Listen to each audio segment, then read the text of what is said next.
घृणित बात करी, तुम तीनों में से एक भी मर गया तो मेरी दक्षिणा की रकम अधूरी रह जाएगी। ऐसा कर्जदार संसार में कोई पैदा नहीं हुआ विश्वामित्र जैसा। लेकिन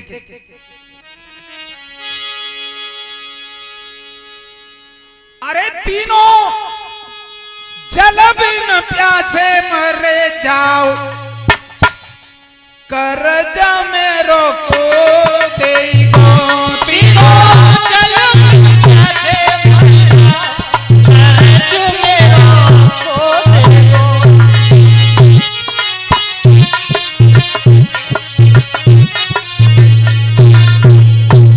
कौन देगा? और मुझे 60 भार चाहिए ही चाहिए। परीक्षित जी, उसमें एक एक अन्नी भी कम नहीं चाहिए, 60 भार चाहिए। विश्वामित्र जी कह रहे हैं इसलिए मैं लायो कमंडल भर के पानी और पियो प्रेम से तीनों प्राणी। लायो कमंडल भर के पानी, पियो प्रेम से तीनों प्राणी।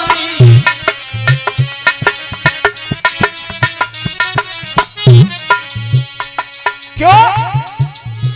अरे बिना पानी न जीवन पाओ, कर्ज मेरो को देगो। तीनों जल बिन प्यासे मरे जाओ, कर्ज मेरो को देगो।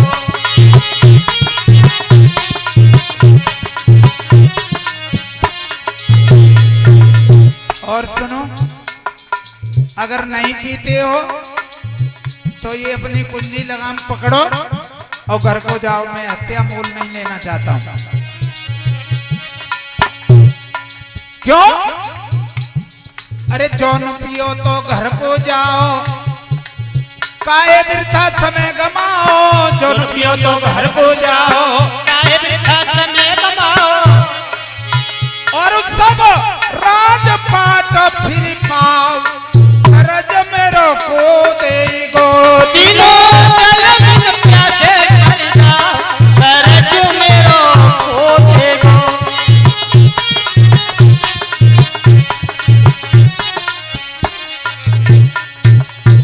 तुम्हारा राजपाट तुम्हें मिल जाएगा, कोई चिंता की बात नहीं। लेकिन राजा हरिश्चंद्र, ध्यान रखना, पानी पीने में कोई दोष नहीं होता है। लोग प्याऊ लगाते हैं, आता है तो कोई घर में मेहमान आता है या कोई पड़ोसी आता है, सबसे पहले पानी देते हैं। लेकिन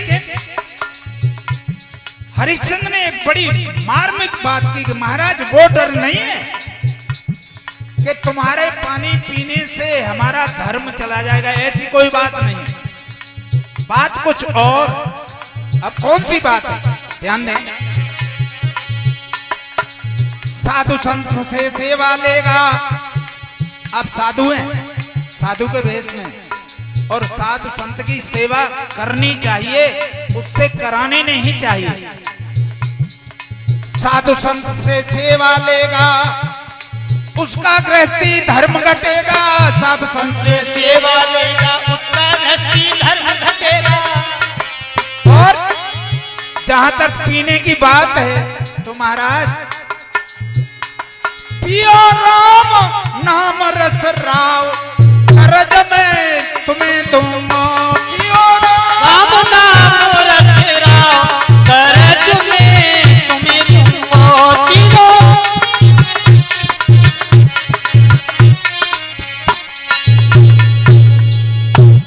विश्वामित्र ने कहा ठीक है, म्याद मालूम है ना, ठीक उस दिन में पहुंच जाऊंगा और मेरा कर्जा मुझे मिल जाना चाहिए,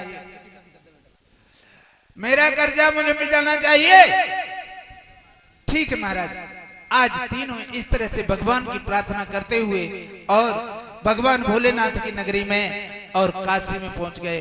बोल भगवान शंकर की। ऐसे ना, भगवान शंकर की जय। पहुंच गए। ये कुछ दानदाताओं का दान आया है, 100 रुपए और 10 किलो गेहूं डॉक्टर श्री ध्रुवेंद्र सिंह कौन है डॉक्टर जी? उसका नाम ध्रुवेंद्र थोड़ी है यार, इतना बुरो जो बनाए रहे हो। है तो इंद्र, लास्ट में इंद्र ही है, राजा है। ये 101 रुपये 100 रुपये और 10 किलो गेहूं ध्रुवेंद्र सिंह जी के हैं। 101 रुपया रवि विजय उर्फ बिज्जू, ये इन्होंने दिए हैं। और 101 रुपया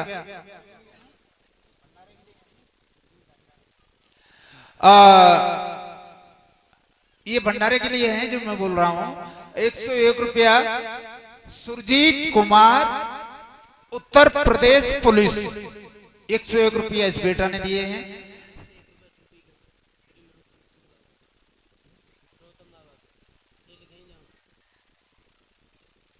और 101 रुपया इसी क्रम में है श्री आदरणीय श्री निरोत्तम सिंह जी के। ये भंडारे के लिए दान एकत्रित हो रहा है। कन्हैया से बार बार आशीर्वाद की कामना। और भगवान भंडारे के लिए आप दान दे रहे हैं, भगवान आपके भंडारे भरे रखे। बोल गोविंद भगवान की। अरे मेरे मन में बस गई रे श्याम तेरी सूरतिया, मेरे मन में बस गई रे श्याम तेरी सूरतिया।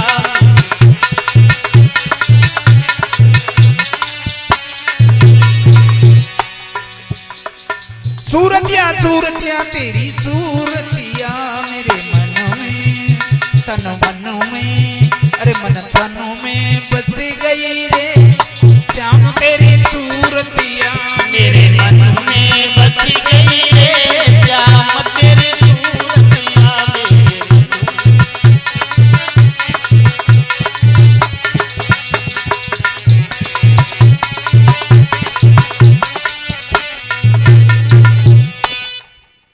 आज इस तरह से कहते हुए और काशी में पहुंच गए तीनों। हुआ क्या भक्तों, आज तीनों ने प्रणाम किया उस काशी धाम के दरवाजे पर जाकर के। हे भोलेनाथ, हम तुम्हारी शरण में हैं, हमारी रक्षा करना, हमारी रक्षा करना, हमारी रक्षा करना। अब देखो, बिकने के लिए घूम रहे हैं। एक राजा है, एक राजरानी है और एक राजकुमार है, जो कभी सब्जी खरीदने के लिए भी बाहर नहीं गए। हजारों लाखों नौकर जिनके अनुयायी, अब उन्हें बिकने की और युक्ति आए तो आए कहां से, तरीका आए तो आए कहां से। घूम रहे 29 दिन बीत गए। रानी ने कहा, महाराज कल आके वो महात्मा खड़े हो जाएंगे, फिर क्या करोगे। आज एक गली से निकलते हुए जा रहे हैं, तारा ने पीछे से कंधे में पड़ी हुई धोती पकड़ी और झटका दिया। क्या कर रहे हो तुम? 29 दिन से हम यहां भटक रहे हैं भूखे प्यासे। राजा बोले, क्या करूं? आवाज लगाओ। राजा घुटनों में सिर छुपा करके बैठ गया। जय सिया राम। राजा घुटनों में सिर छुपा करके बैठ गया कि मैंने स्वप्न में भी नहीं सोचा था कि एक सब्जी बेचने वाले की तरह मुझे अपने पत्नी और पुत्र को बेचने के लिए आवाज लगानी पड़ेगी। भक्तों ध्यान देना। तारा कहने लगी, पिया ये आपका अधिकार है, क्योंकि आप मालिक हैं। मेरा अधिकार होता तो मैं आवाज लगा देती। तो देखिए आज महाराज हरिश्चंद्र और क्या आवाज लगाता है उस काशी में अपनी पटरानी तारा और अपने इकलौते पुत्र को बेचने के लिए। देखिए कैसा समय आया।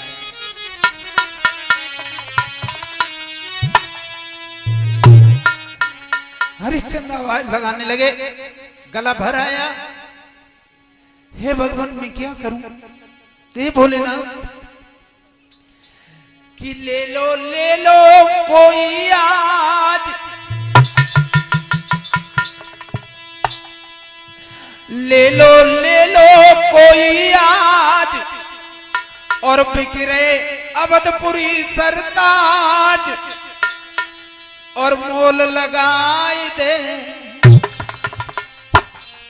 निक सेठन में अपनो नाम लिखाए दे। ले लो कोई आज बिखरे अवधपुरी सरताज मोल लगाए दे निको सेठन में अपनो नाम लिखाए। हे काशी के वासियों,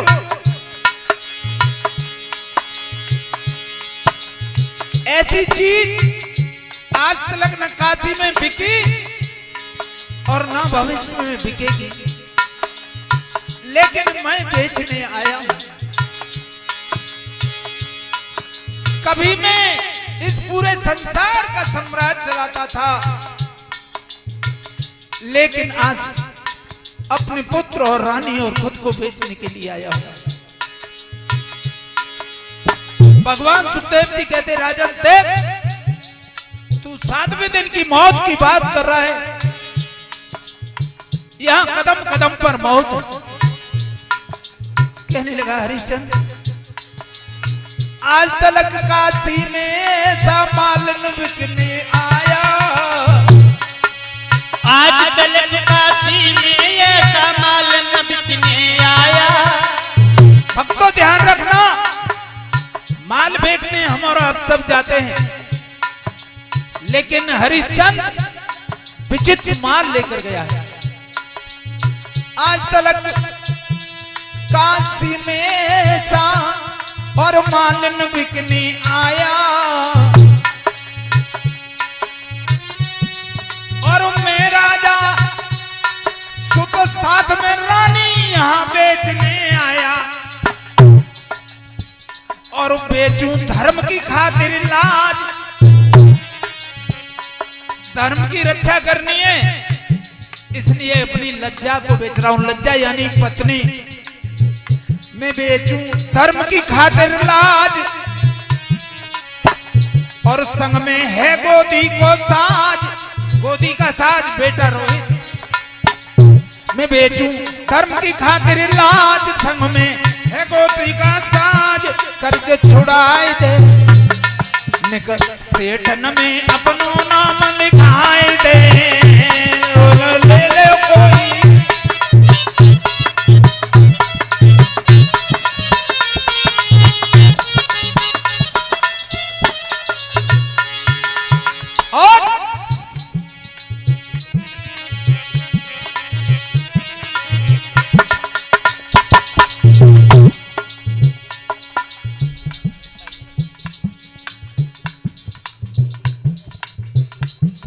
और हान नहीं इसमें होने की लाभ ही लाभ दिखावे, हानि नहीं इसमें होने की लाभ ही लाभ दिखावे,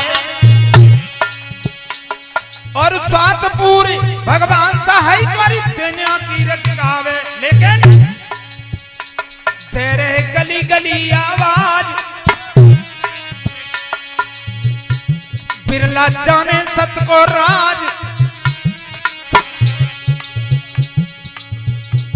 तेरे गली गली आवाज बिरला जाने सत को राज, दीद बधाए दे निक सेठन में अपनो नाम लिखाए दे। ले लो कोई आज,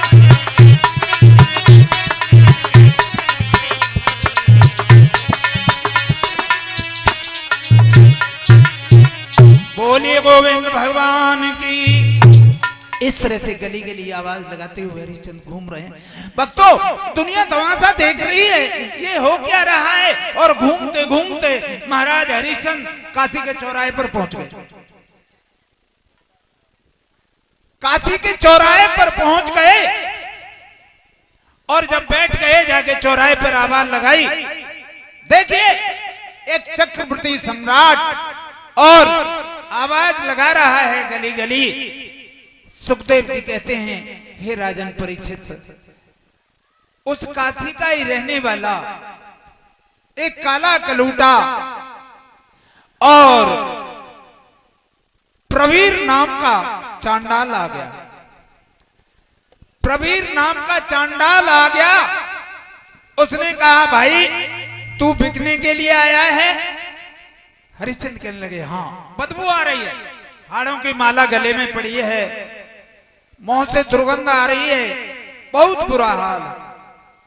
तो कि मुझे एक नौकर की जरूरत है, मुझे एक नौकर की जरूरत है, मैं तुम्हें लेना चाहता हूं।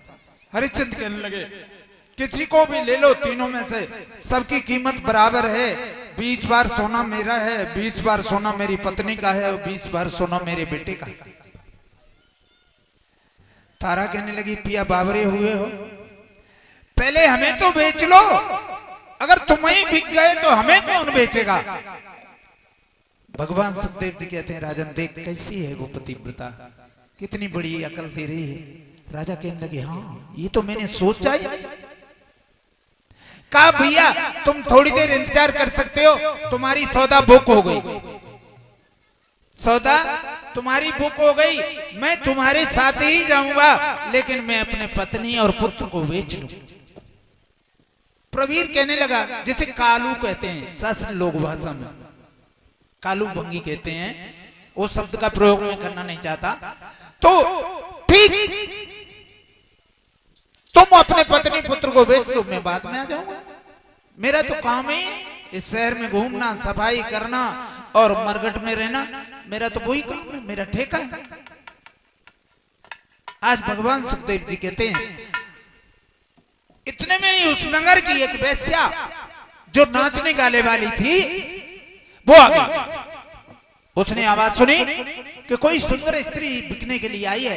अब सुंदर स्त्री क्या थी, वो तो महारानी तारा थी, पटरानी थी, उसके बराबर सुंदर तो संसार में कोई था ही नहीं। उसने कहा ये तो मेरा बहुत अच्छा काम बनेगा। तारा की सौदा करने लगी और कहने लगी सुन परदेसी, मैं इस नगर की वेश्या हूं, लोगों को रिझाना नाचना गाना मेरा पेशा है। भगवान सुखदेव जी कहते हैं इस बात को, और मार्कंडे पुराण में मार्कंडे जी कहते हैं इस बात को, लोगों को रिझाना नाचना गाना मेरा पेशा है, मैं तेरी पत्नी को खरीदना चाहती हूं। अब ध्यान रखना भक्तों, राजा सुन रहा है चुपचाप बैठा बैठा, आंखों से आंसू चल रहे हैं। हे भगवान ये भी दिन मुझे देखना था क्या, जो एक वैश्या मेरी पत्नी का भाव कर रही है, लेकिन मैं मजबूर हूं, बेचना तो है। राजा ने कहा देवी चाहे तुम कोई भी हो, मुझे तो बेचना ही बेचना है। तारा ने सोचा मेरे पिया तो मजबूर हैं, लेकिन मैं क्या करूं, अगर इसके साथ जाती हूं, इसने कहा वो मैंने नहीं किया, तो ये 20 बार सोना देके जाएगी, उससे मैं उरुड़ नहीं हो पाऊंगी, और उसने कहा वो मैंने किया तो मेरा पतिव्रत धर्म चला जाएगा। तो भक्तों संध्या का समय है, तारा सूर्य की तरफ हाथ जोड़ करके खड़ी हो गई। हे सूर्यदेव, आज डूबने से पहले अपने इस वंश की लज्जा को डूबता हुआ तो देख लो कि मेरा क्या हाल हो रहा है, आखिर मैं सूर्य वंश की ही तो हूं। तो तारा ने प्रार्थना की, हे दीन बंधु दाता,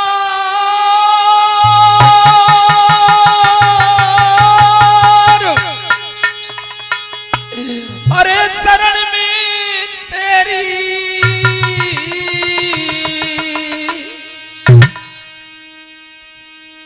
और जात सत हित त्यागो, राज करी नहीं तेरी।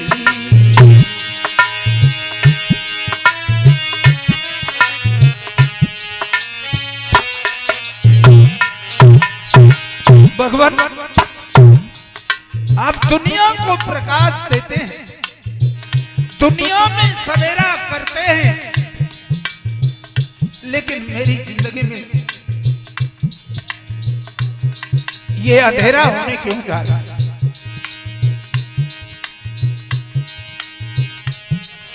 पति साथ आए गए बिकने को काशी, और ये पैसा लेने खड़ी, ये पैसा लेने खड़ी, बचा तू आके अविनाशी, पैसा लेने खड़ी।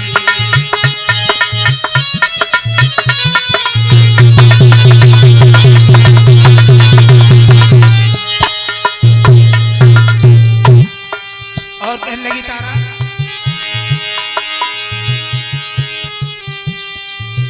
तारन तरन सुजान,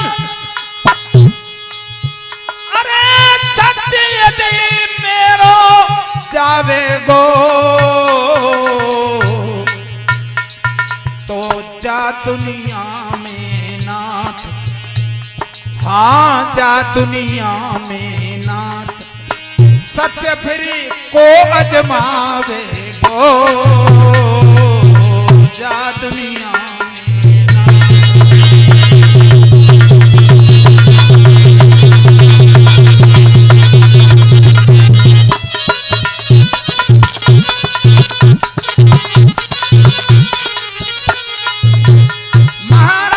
महाराज अरे प्रभु को आसन हाल गयो,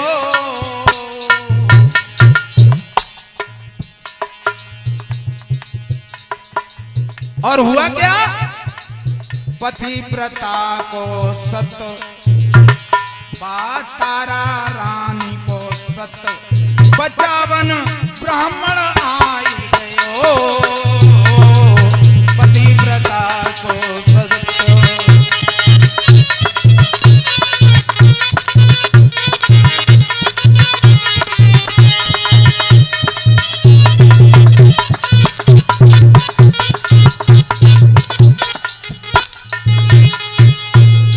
इतने में एक ब्राह्मण आ गया। अब देखो बड़ी विचित्र बात, सौदा एक और खरीदा दो हो गए, तो बेचने वाले को बल मिल जाता है। अब हरिश्चंद्र को थोड़ा बल मिला है? कैसा बल मिला? नहीं देता मैं तुझे। अब ब्राह्मण देवता कहने लगे मेरी ब्राह्मणी बड़ी कोमल है और बहुत सुंदर है। ऐसा होता है ना, सुंदर स्त्रियों से काम कम करवाते हैं लोग, और वैसे होए बसोट बसाट तो लगी रही।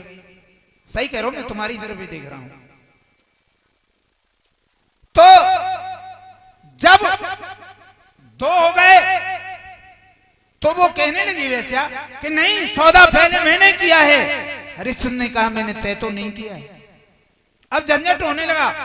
हरिश्चंद्र सोच रहा है ब्राह्मण के साथ मेरी पत्नी चली जाए कोई बात नहीं है, लेकिन इसके साथ नहीं। तो लोग कहते हैं, शास्त्र कहता है कि माया के बंधन छूटे।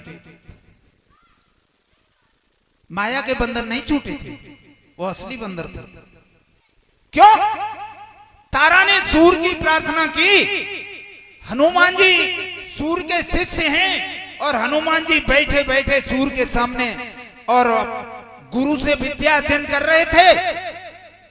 देखा गुरु चिंता के भाव में, जैसे ही तारा ने प्रार्थना की, हनुमान जी ने देखा और प्रेरित किया, जाओ वैश्या के सब कपड़ा फपड़ा नोच नाच के बंधन ले गए और वो भाजी गई। बोली गोविंद भगवान की। अब ब्राह्मण ने कहा कितनी कीमत है? 20 बार सोना। लो मैं 20 बार सोना ला करके देता हूं और इसे मेरे हवाले करो। हरिश्चंद्र ने सोचा ये ब्राह्मण पैसे वाला है, इसी से प्रार्थना करूं। ये बेटे को भी ले ले, मेरे को तो मां बेटे दोनों इकट्ठे बने रहेंगे तो जीवन सही तरह से गुजरता रहेगा। आज प्रार्थना की, ब्राह्मण देवता मैं आपका बड़ा आभारी रहूंगा अगर मेरे बेटे को भी आप ही ले लें। ब्राह्मण बोले जरूरत तो नहीं है, चलो ये समिधाएं वगैरह फूल फाल लाता रहेगा बगीचे से, चले इसे भी ले लेता हूं, तो दुखी है तो 40 बार सोना और महाराज हरिश्चंद्र की झोली में जो कंधे पे पड़ी थी धोती उसमें डाल दिया।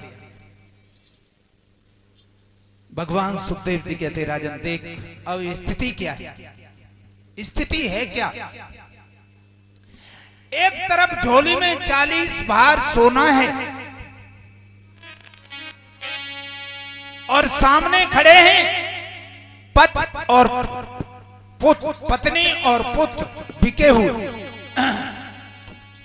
कभी उन सोने के सिक्कों को देखता है और कभी सामने खड़ी अपने प्राण प्यारे और प्राणों से प्यारे पुत्र को देखता है।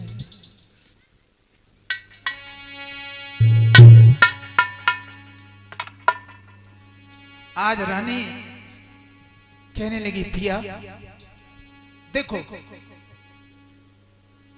इस काशी के चौराहे तक हम इकट्ठे आए थे, अब यहां से हम अलग अलग हो रहे हैं।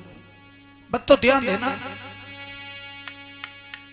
अब तक एक गिरता था तो दूसरा संभाल लेता था, लेकिन आज के बाद हमारे आपके रास्ते अलग अलग हो गए।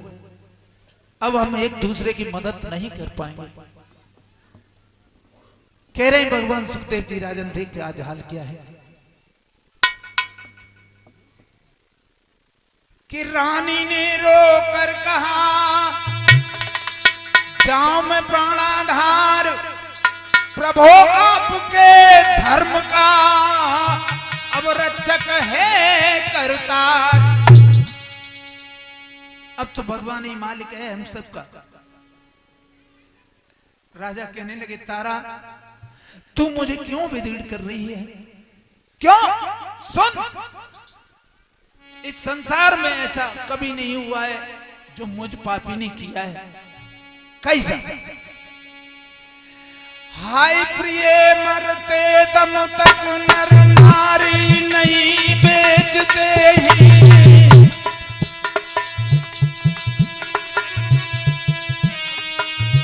ऐसा किसी ने नहीं किया जो मैंने किया है।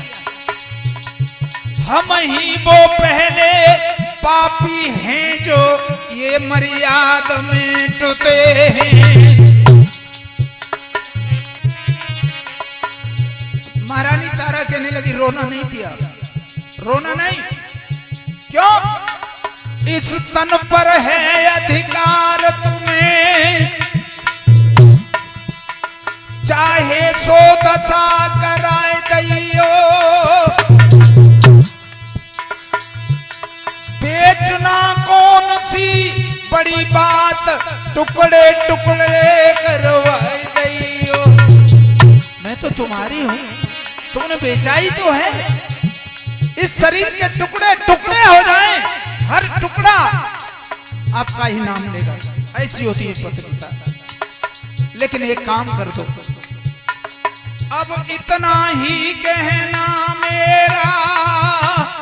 जाते जाते तारा कहती है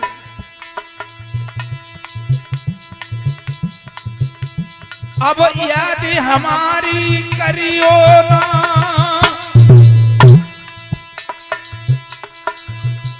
और दासी दास का भाव रहे पर अपने करतब से हटियो ना।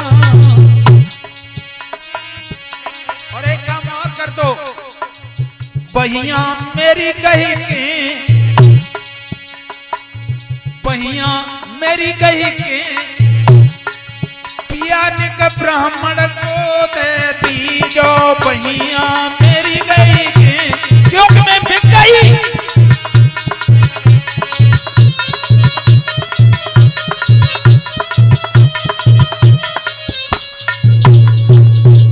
मेरा हाथ पकड़ के ब्राह्मण के हाथ में दे दो। भगवान सुखदेव जी कहते हैं राजन देख, जिनकी मैं कथा सुना रहा हूं मृत्यु को भय से तू यहां कथा सुनने के लिए बैठा है, लेकिन वहां उस दृश्य को सोच क्या बीत रही होगी जब तारा कह रही है मेरी बाह पकड़ के ब्राह्मण के हाथ में दे दो। हरिश्चंद्र कहने लगे तारा, किसान को अपने जानवर से प्यार हो जाता है तो जीवन खूंटे पर काट देता है, और बेचने भी जाता है तो सिर पर गमछा धारण कर लेता है, लेकिन मैं अभागा ऐसा हूं कि अपनी पत्नी को बेच रहा हूं, लेकिन मुझे सिर ढकने के लिए कोई कपड़ा भी नहीं, कोई वस्त्र भी नहीं। ब्राह्मण ने एक धक्का दिया, चल, इतना ही प्रेम था तो यहां बिकने के लिए क्यों आई, और घसीट के लेके चलने लगा। तो उधर रोहित ने अपनी मैया की जो साड़ी थी, जो गजी की साड़ी है, उसको पकड़ लिया और पीछे पीछे उसी के साथ चल दिया, अपनी मां के साथ। लेकिन बेटा पीछे मुड़ मुड़ के देखता जा रहा है अपने पिता की तरफ, जो चौराहे पर खड़ा रह गया।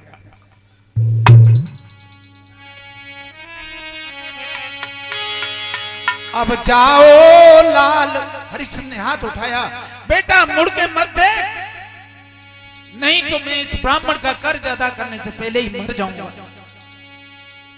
हाथ उठा के हरिश्चंद्र कहने लगे, रोहित मुझे मुड़ के मत देख, के अब जाओ लाल और मुड़े ना देखो,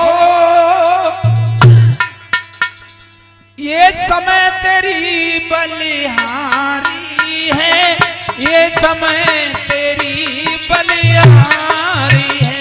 अब जाओ मुड़ ना देखो, ये समय तेरी बलिहारी है, ये समय तेरी बलिहारी। जा बेटा रोहित, तेरे जैसा दुष्ट पिता किसी का नहीं होगा, जो अपने बेटे को बेचकर और रकम लेके झोली में खड़ा है। भगवान सुखदेव जी कहते, राजन देख हाल क्या है, राज छुटा परिवार छुटा, परिवार छुटा, राज छुटा परिवार छुटा, परिवार छुटा, और काशी में आ सर्वस्व लुटा, सर्वस्व लुटा, काशी में आ सर्वस्व लुटा, सर्वस्व लुटा, और छोटा प्यारा सुत नारी है, छोटा प्यारा सुत नारी है, अरे समय तेरी बलिहारी है, ओ समय तेरी बलिहारी है। अब जाओ लला मुड़ी ना देखो, ये समय तेरी बलिहारी है, ये समय तेरी बलिहारी है।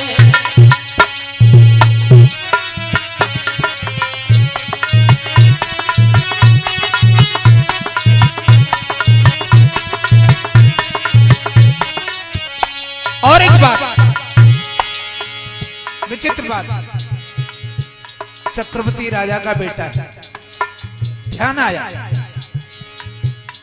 सुत कौड़ी मोल बिकाना है जी, बिकाना है, सुती कौड़ी मोल बिकाना है, हाँ बिकाना। अब जा तू जहां ठिकाना है जी, ठिकाना है, अब जा तू जहां ठिकाना है, हाँ ठिकाना। क्यों? मैंने अब सत धर्म की डगर, सत धर्म की डगर संभारी है, और उस समय तेरी बलिहारी है, ये समय तेरी बलिहारी है। अब जाओ लला मुड़ी ना देखो, ये समय तेरी बलिहारी है, ये समय तेरी बलिहारी है।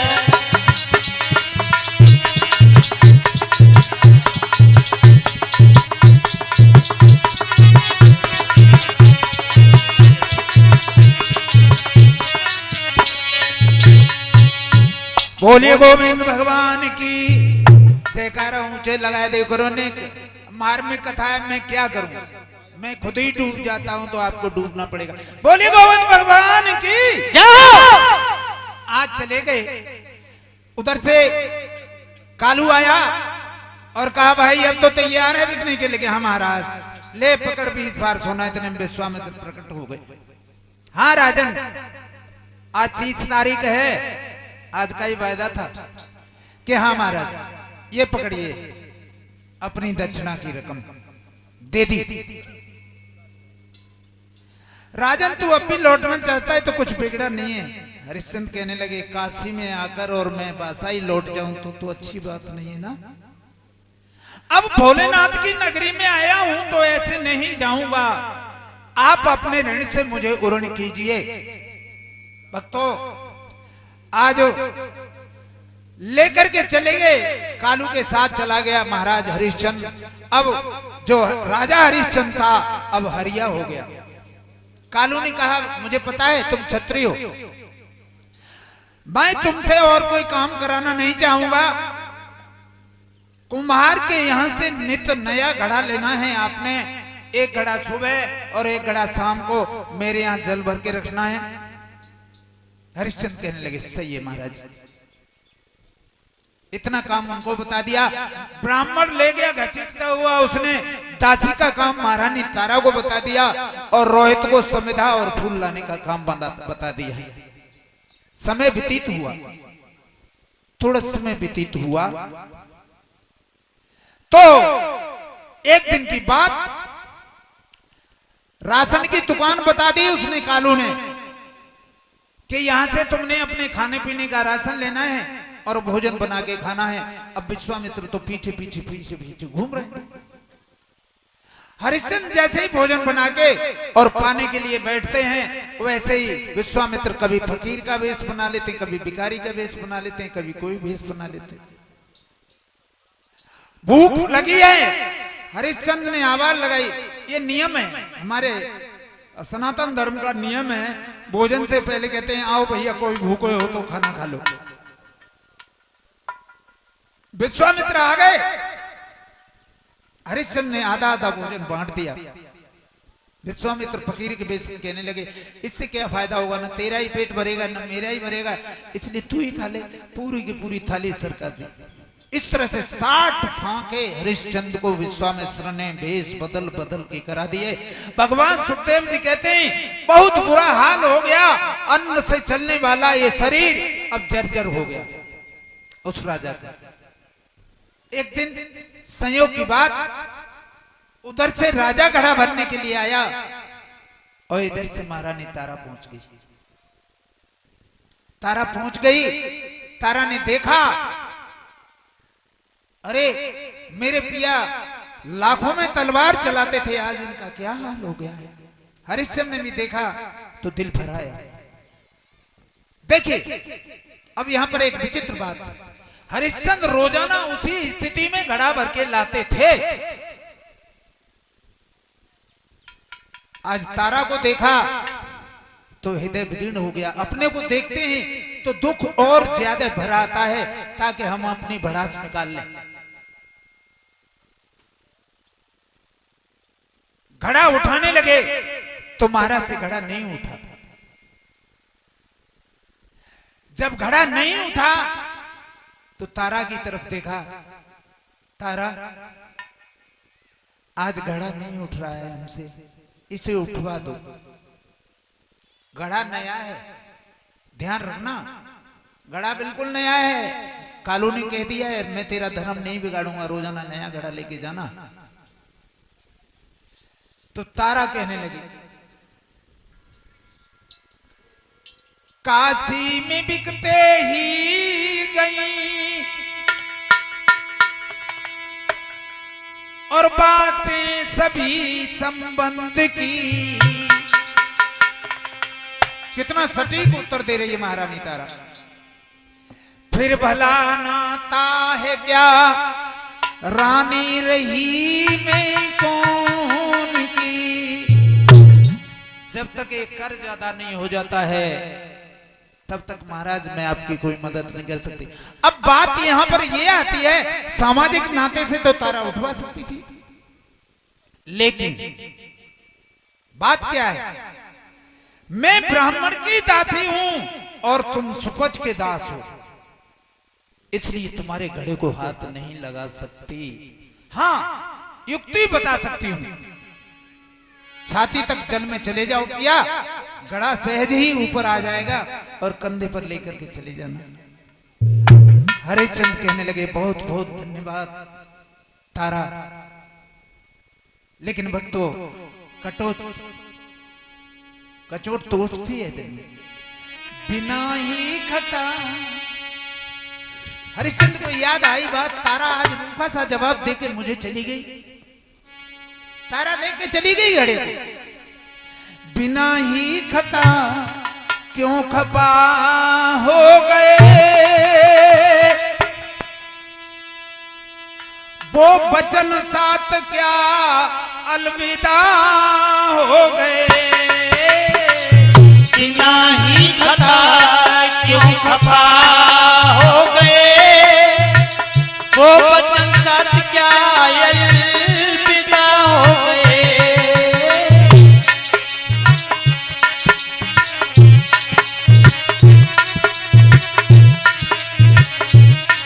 कौन से वचन? जो फेरों के टाइम लिए थे जब भामरे परी थी, तब एक भी नहीं निभाया, इतनी रूखी हो गई महारानी तारा। सदा हमसे कहती थी तुम्हारे रहेंगे, हर हाल में साथ देते रहेंगे, सदा हमसे कहती थी तुम्हारे रहेंगे, हर हाल में साथ देते रहेंगे। लेकिन आज वही बेवफा संविदा हो गए,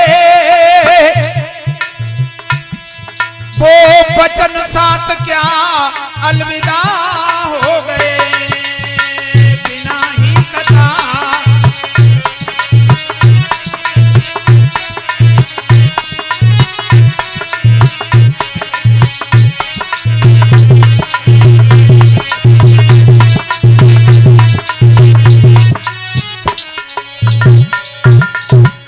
हरिश्चंद्र जैसे तैसे घड़ा उठा के लेके आए भक्तों, और एक चोट दिल पे लगी और एक चोट पैर में लगी, टकराए किसी से, ध्यान कहीं था और चल कहीं रहे थे, रोजाना उसी रास्ते पे आते थे और गिर गए।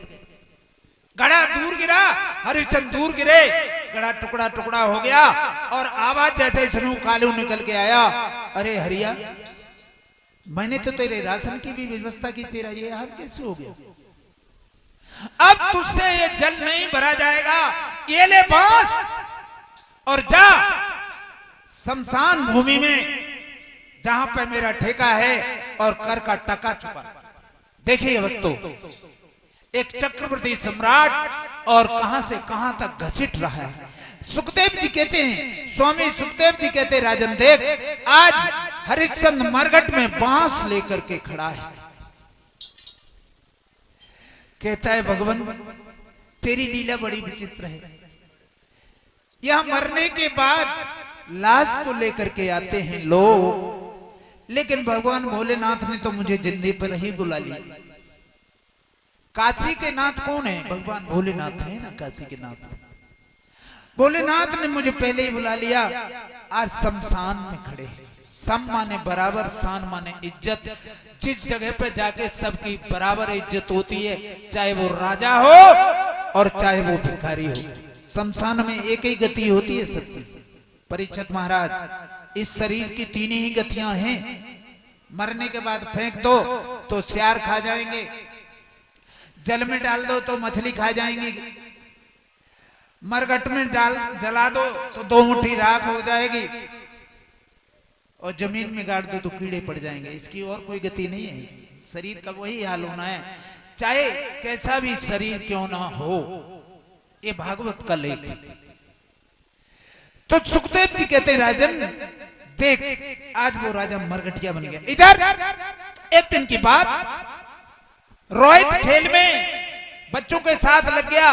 तारा ने बुलाया और कहा बेटा हम गुलाम हैं, आजाद नहीं, जल्दी जाओ कहीं पंडित जी महाराज नाराज ना हो जाएं, और यज्ञ के लिए फूल लेकर के आ जाओ। रोहित भागा टोकरी लेकर के। अब विश्वामित्र फिर पीछे पड़ गए और जाके रोहित फूल तोड़ता है और फूलों के झुरमुट में जाकर के बैठ गए और रोहित को उंगली में डस लिया। और ऐसे नहीं डसा, इस तरह से डसा कि जब हाथ खींचा रोहित ने तो सर्प लटकता हुआ दिखाई दिया। 5 साल का बेटा, 6 साल का बेटा, हालत खराब हो गई। कहते हैं भगवान सुखदेव जी, रोहित पागलों जैसी बातें कर रही है। कहने लगी अरे भागे, तुझे देख करके मैंने कितने अरमान पाले थे कि बुढ़ापे में मेरा सहारा बनेगा, और तू आज मुझे बीच में ही छोड़ करके चल दिया। कहते हैं सुखदेव जी, हे राजन परीक्षित, मैया ने हाथ का झाला दिया। हरिश्चंद्र खड़े खड़े देख रहे हैं और सोच रहे हैं कि मैं कैसा अभागा पिता हूं, अपने बेटा के अंतिम संस्कार में हाथ भी नहीं लगा पाया। लाश थोड़ी दूर तो बही, लेकिन अंत में हिचकोले खाए और डूब गई। मैया हा बेटा कह के गिरी, आधा धड़ पानी में है, आधा बाहर है। हरिश्चंद्र हा बेटा कह के गिर गए उस शमशान भूमि में, देखते रह गए। विश्वामित्र ने खेल किया, आगे बहती हुई उस रोहित की लाश को निकाल लिया। परीक्षा ही तो है ना। लेकिन भक्त हुआ क्या, संध्या का समय, तारा ने सोचा अब मैं नगर बंधन कैसे जाऊं, काशी में अंधेरा होने पर जाऊंगी पंडित जी महाराज के घर, कपड़े लपेट लूंगी। पास में ही एक देवी का मठ था और उसमें आके दुखिया गिर गई। और हुआ क्या,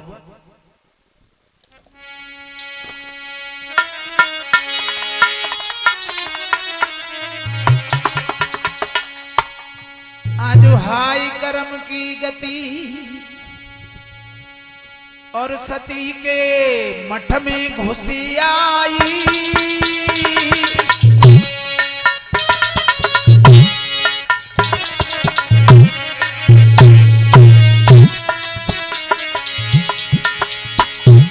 आज हाय कर्म की गति सती के मठ में घुसी आई,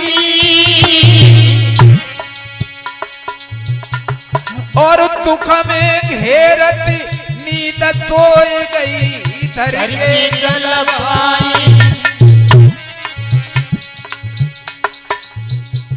भक्तों, मठ में आके गिर गई महारानी तारा।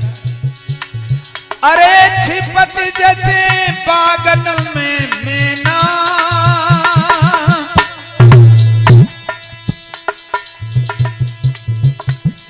और ठंडी आवत श्वास नारी के नाय खोले नैना।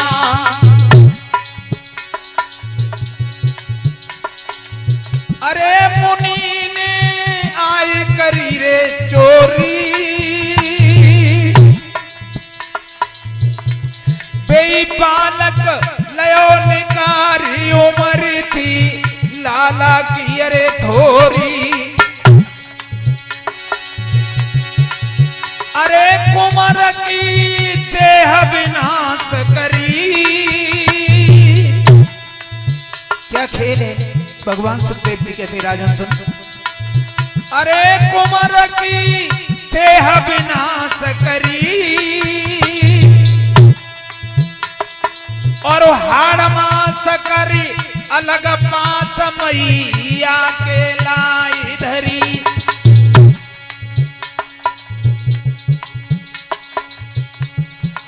बनाए गई पूरी परवानी।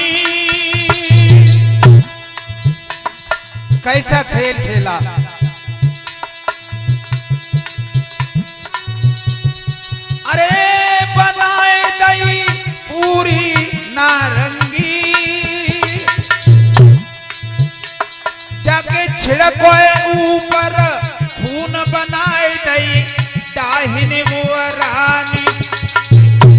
विश्वामित्र बनाए दई पूरी परवानी और चक्रवर्ती की नारी आज सोई डाहिनी भई रानी।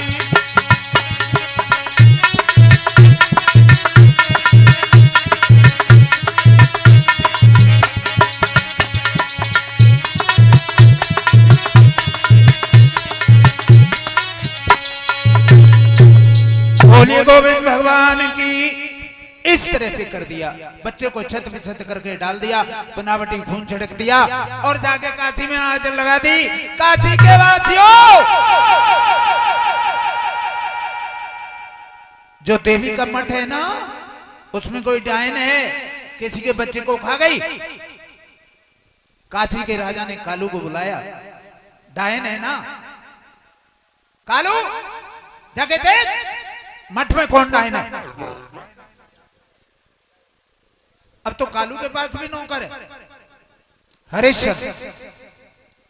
कालू ने बुलाया, हरिश्चंद्र मैंने सुना है और तुम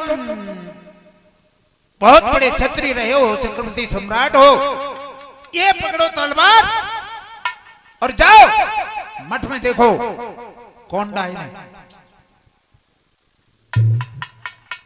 भगवान सुखदेव जी कहते राजन देख, आज तलवार हाथ में आई तो हरिश्चंद्र इधर को देखता है और इधर को देखता है। वारे विधाता, आज वर्षों बाद तलवार हाथ में आई है, वो भी किसको मारने के लिए? एक अबला को, एक डायन को। तेरी गति बड़ी विचित्र है। ठीक है मालिक, जाता हूं। गया, शाम का वक्त, अंधेरा होने जा रहा है। बाहर से आवाज लगाई, कौन है डायन, बाहर निकल। लेकिन तारा तो पड़ी हुई है, उसे तो पता ही नहीं कुछ। कहते हैं भगवान सुखदेव जी, आज हरिश्चंद्र अंदर गए, देखा कोई स्त्री है, केस बिखरे हुए हैं, नग्ना अवस्था में है, केस पकड़े और खींच के बाहर लेकर के आ गए। कहते हैं भगवान सुखदेव जी, देख राजन क्या हाल। जैसे ही बाहर खींच के लाए, तारा की आंखें खुली, देखा अपने पति के हाथ में केस। पिया, ये क्या कर रहे हो? अरे तारा, तुमने ये क्या किया? हमारा तुम्हारा पुत्र चला गया तो क्या तुम दूसरे के बच्चों को खाने लगे? तारा कहने लगी, पिया, जिसने अपने ही पुत्र को खा लिया, अब उसकी इतनी भूख कहां रह जाएगी जो किसी के पुत्र को खा ले। लेकिन ये कोई पाप मैंने नहीं किया है कि, लेकिन पूरे नगर में शोर है, तो नगर में शोर है, आपका मेरे ऊपर जोर है, आपका जो अधिकार है करो, लेकिन एक बात ध्यान रखना कि जानकर मारते और मौसी निष्पाप को। दो बातें इसमें। आओ दिलावर, ऊपर आ जाओ। मैंने देख नहीं पाया था। जानकर मारते, देखो इसमें दो काम हो गए, मेरा तो उद्धार हो जाएगा। आपके हाथ से मरूंगी, आप मेरे पति हैं, मेरा उद्धार होगा, लेकिन आपको पाप लग जाएगा निरपराध के वध का, क्योंकि मैंने कोई पाप नहीं किया है। तो जानकर मारते मौसी निष्पाप को, और स्वामी आश्चर्य है देखो कर आपको। जानकर मारते मौसी निष्पाप को, स्वामी आश्चर्य है देख कर आपको।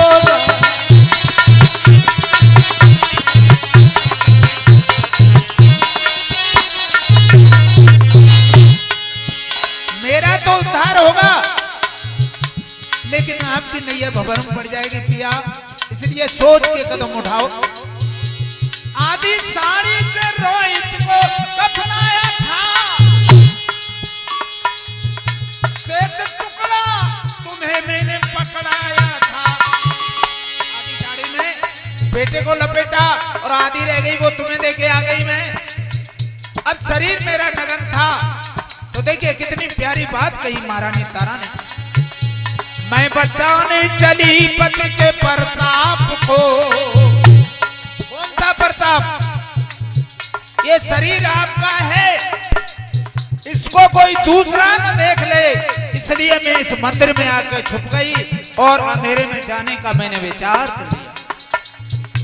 मैं बचाने चली पति के प्रताप को, लेकिन अब स्वामी आश्चर्य है देख कर आपको। स्वामी आश्चर्य है देख कर आपको, जान कर मारते।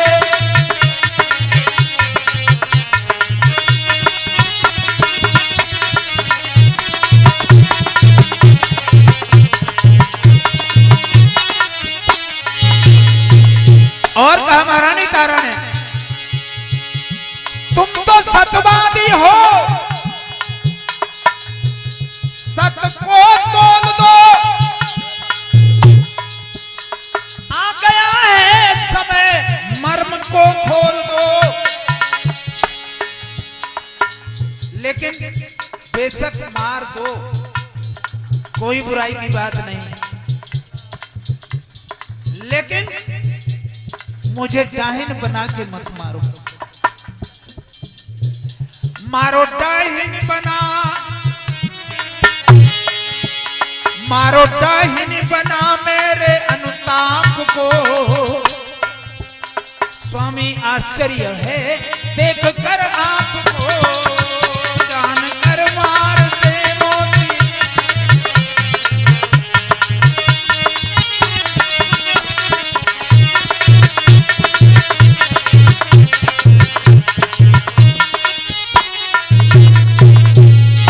डाहिन बना के मत मारो, मार दो।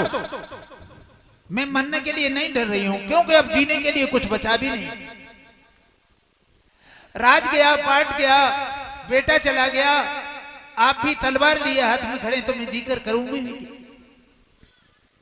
तो देखिए, जब भक्त दोराहे पर खड़ा हो जाता है तब परमात्मा ही राह बताते हैं। और ये बड़ी विचित्र बात है राम प्रकाश चाचा, जब भक्त दोराहे पर फंसता है और परमात्मा का चिंतन करता है तो कोई न कोई राह निकल आती है।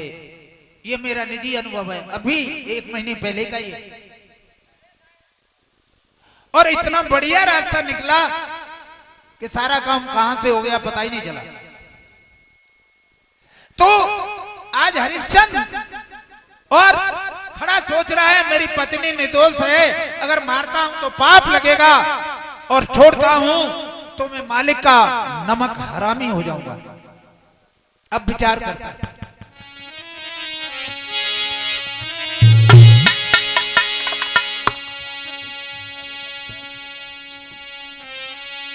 असुरारी रे और मेरे धर्म को आज संभाल रे, और सत की नैया पड़ी है मझधार रे।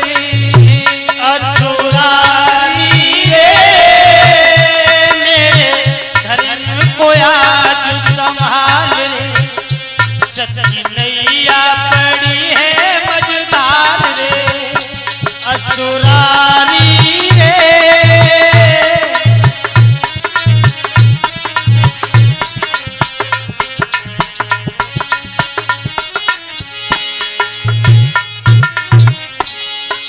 कैसी नैया है निर्दोष पतिव्रता मेरी, और डाहिनी कहे तू जमाना।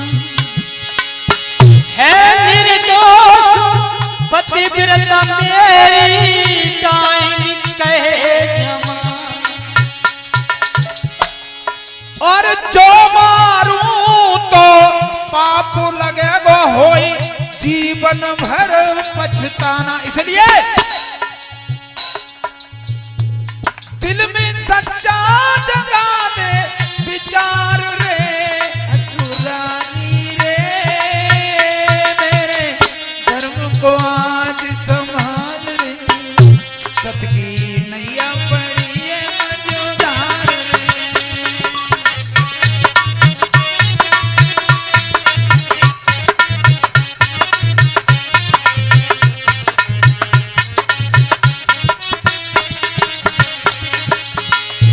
ऐसे प्रार्थना कर रहा है, अंत में निश्चय कर लिया न तारा को मारूंगा और न मालिक की आज्ञा को टालूंगा। देखिए क्या निश्चय किया हरिश्चंद्र ने। जो मम विनय सुनी नय स्वामी, मैं मारूं स्वयं कटारी। जो मम विनय सुनी नय स्वामी, मारूं स्वयं कटारी। अगर मेरी प्रार्थना नहीं सुनी तो मेरे पास और कोई रास्ता नहीं बचा है। तलवार ले ली हाथ में, मैं अपने बद का पाप ले सकता हूं, लेकिन किसी निरपराध को नहीं मारूंगा। खिंचा खड़ग प्रभु हासन हालो, गगन गिराऊ चारी। अब सब देव गए घबराए रे, त्रिपुरारी रे मेरे धर्म को आज संभाल रे। सत की नैया पड़ी है मझधार रे, असुरारी रे मेरे धर्म को आज संभाल रे। सत की नैया पड़ी है मझधार रे।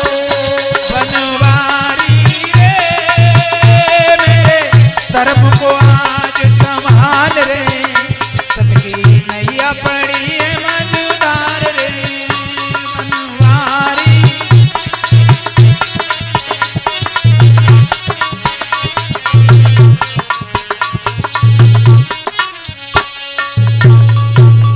बोलिए गोविंद भगवान की जय।